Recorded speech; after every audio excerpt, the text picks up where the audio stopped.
Yes. Okay. I don't know, happy Sabbath or happy Vespers? It's not quite Sabbath yet. Let's open with a prayer first of all. Let's open with a silent prayer, if we will.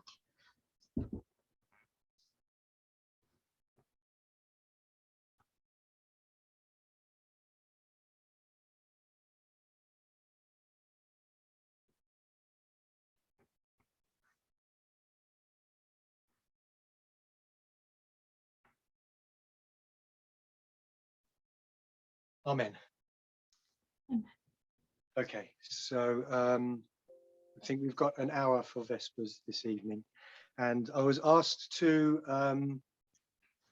just start out by maybe briefly going over how to take one of particularly Elder Tess's presentations and how to make it your own. So I know many of us are quite used to just reading transcripts, but also I think most of us have been asked to present as well, Sabbaths and prayer meetings, at least on Sabbaths anyway. So I think everyone now is required or has been asked to present. So I was just asked to run through the way that I do it anyway, for what that's worth. If you haven't received that email about with your slot of when to speak, I think maybe you would contact Pam, or at least check your spam folder for that, because some of our emails go straight into people's spam folder, they've said. Okay. So we've been asked to present, let me put it this way, when we got to the formalization at the end of August 2021, Elder Tess asked everyone to go back over the increase of knowledge, because she thought that people didn't really understand the increase of knowledge enough to grasp the formalization, and that would be necessary. So the increase of knowledge was from May 2020, and it started with the Apis bull. And I think if you count, there's around about 100 videos until you get to July 2021. So we've been asked to go back over those and then present one of them. We don't do summaries, so if you've got one presentation, it might be a good idea just to take one video and present it. So the first thing I'll do, obviously, is to go through her video and writing out all the points in sentences, fairly full sentences. I'll just say longhand. So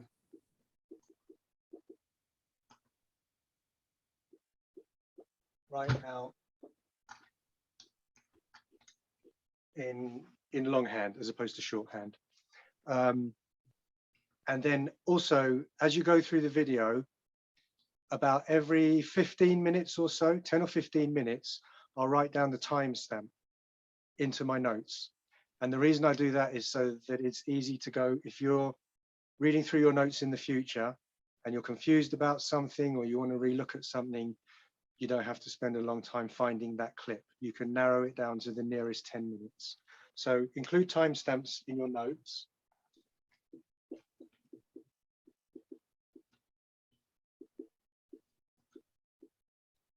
I should probably pull up the chat. Feel free to say any chat open if you want to ask anything, or you can interrupt. You can just unmute your mic and make a point if you like.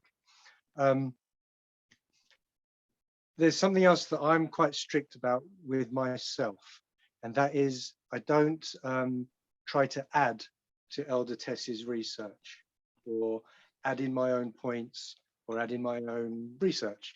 So don't add to the video. Depending on how confident you already are at this, depending on how good you already are at this, especially if the material is new to you, for example, as you go through Elder Tess's video, I'm saying don't do it in brief notes. So make the points sentences, but not exactly a transcript. Do you know what I mean? Yeah. Yes. I'll show you where I'm going. I'm gonna try to, as the weeks go by and you're practicing and you're getting more and more used to the material and you're learning the message, I tend to then start reducing the wording down to bullet points. That's eventually where you want to be. Yeah. But so, does that make sense then? Yes. Okay. Thank you. Okay. So I don't add any research to it. I don't try to make up any of my own points or anything like that. Basically, as I said, just in the increase of knowledge alone, there's about 100 videos.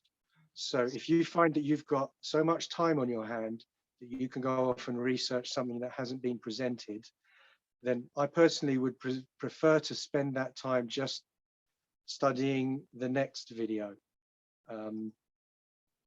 Elder Tess has done hundreds of hours, especially since the beginning of her ministry. And I would prefer to spend time listening to the third messenger rather than going off and trying to read my own news articles. I think there's enough on media broadcast, for example, that kind of thing. So I try to stick very closely to her material. And then the other thing is the quotes that she uses.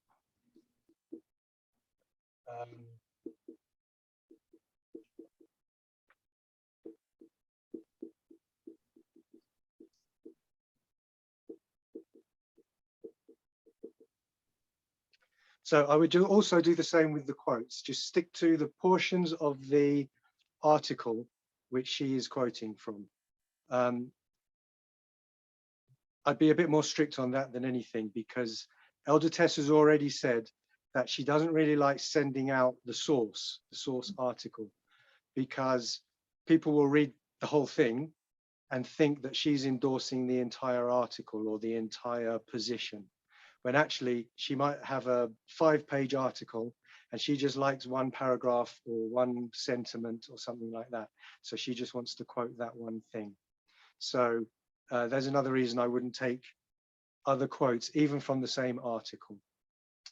And then once you have that whole video written out with all your timestamps and quotes and everything, you just have to practice it over and over. So that will just be reading through your notes, and it might also be while you're doing something else. If you're a nervous enough speaker like I am, you'll be thinking about it a lot, especially as the time draws closer to your presentation. And so if you try to discipline your mind while you're doing whatever you're doing, gardening or whatever it is, to think about it, as you roll the concepts over, it becomes more and more familiar to you. So you really need to get to know the material. So practice over and over.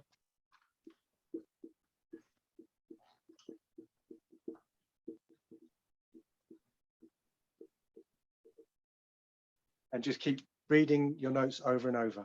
And then I think the next one is the most important one, because at the same time as you're just practicing and reading your notes, you're getting to know your notes.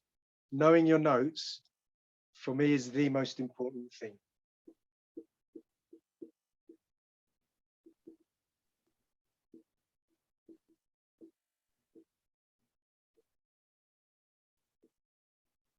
Okay, so once I've got to this kind of stage and I've written the notes, I will try and just put that video away and just keep it's just me and the notes, in other words, because on the day, I'm particularly speaking to nervous speakers or new speakers, all you've got is your notes. You're standing in front of people, and even though we're all friends, it's just you and your notes, and you need to know the layout and the words, because I've done it before, especially a year ago when I was petrified of you all, and I would be there and I might just look at a paragraph or a word or a sentence, whatever, and just think, what does that mean?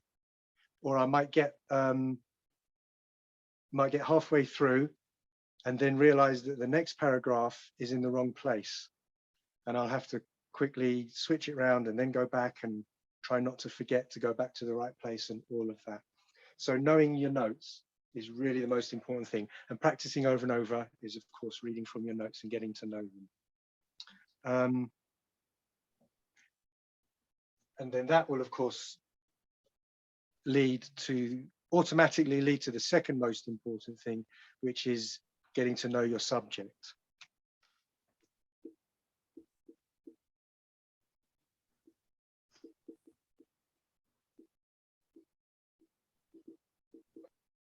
Okay, as you go through the material, you'll start to make connections which you didn't make the first time you went through it. So if you've gone through it 10 times, you'll start to see things and make connections and see the kind of maybe cause and effect or a pattern. I don't mean parables, but I just mean a pattern in the history or something like that, that you didn't connect before. And you start to get to really know all the names and the dates and that kind of thing. So long as you know your notes and you know your material, you know your subject, everything should be all right. And then as you keep doing that over and over again, even like 10 times or as much as you can, you'll get to know the material and your notes so well, hopefully, that you can start to reduce the wording. Okay, so you can start to reduce your notes to bullets.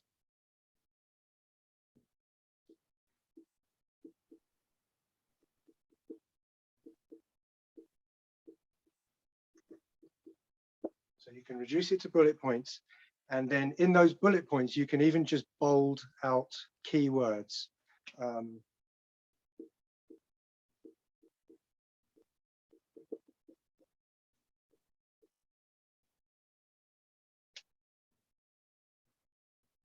And what the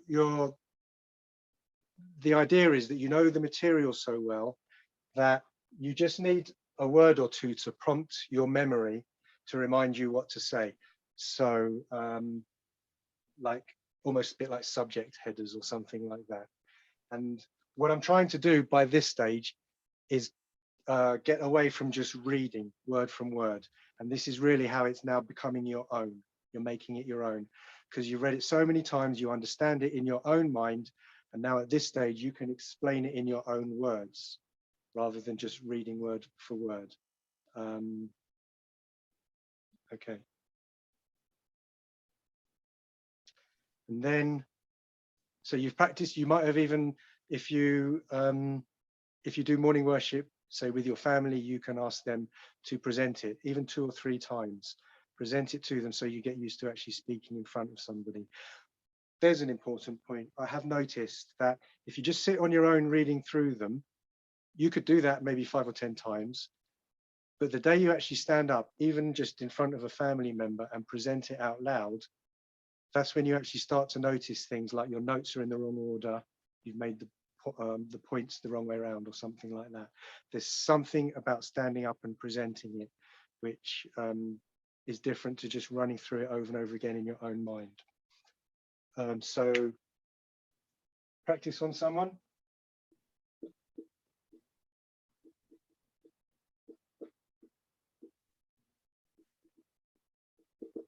Okay, I've lost my screen. So the other thing is, if you're going to feel under pressure on the day, you're going to be nervous the night before and all of that kind of thing, then it might be better to turn up a little bit of pressure during your practice time.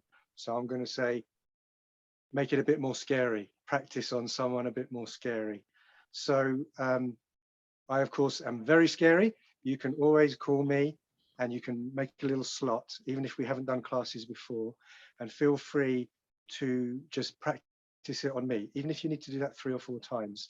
You know, I'm sure I'll be available for that. And it's good for me, it's good for the person that you're practicing on, because they're hearing the message. And we all know how important repetition is in this message. So if you feel you need to practice on me or anyone 3 or 4 times, that's good for both of you. You can even record it. For some reason, as soon as I hit record, I get more nervous. So even if you're practicing in front of me and you've done it once or twice, then maybe the 3rd time we can record it and you see if it makes a difference to you. Any thoughts? Anyone else have any thoughts so far? Can I say something? Please. Can I ask everybody if, whoever can give us the subject or the title of the presentation 1 week before. So even us, that are gonna be there, we know what it's all about, so we can be prepared when to discuss the subject, if it's possible. I don't know. Okay. I guess let me jot that down as a note so that can be discussed and talked through. That are going to be there, we can be prepared when.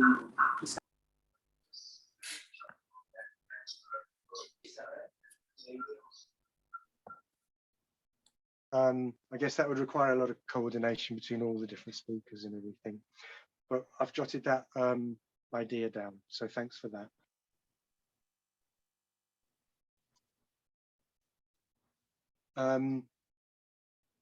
Then really the only other thing is on the day, if you do make a mistake or, like you lose your place,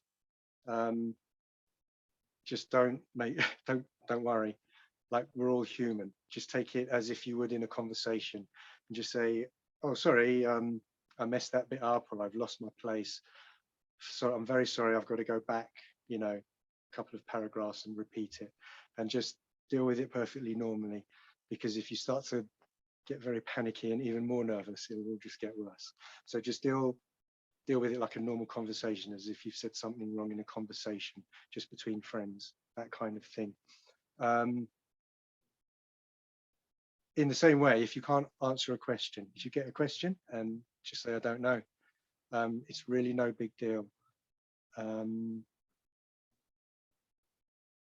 Okay, and then really the only other thing is you have to be a little bit aware of the time.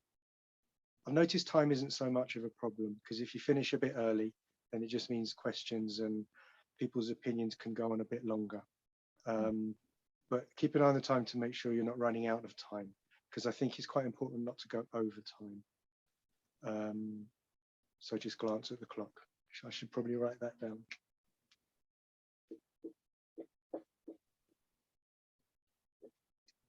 So really, that's all I have. It's not exactly rocket science, but if you like, yeah, I'm here if you need to practice with me, or if you even need help writing notes in the first place, or choosing a video or anything like that, then that's what I'm here for, I guess.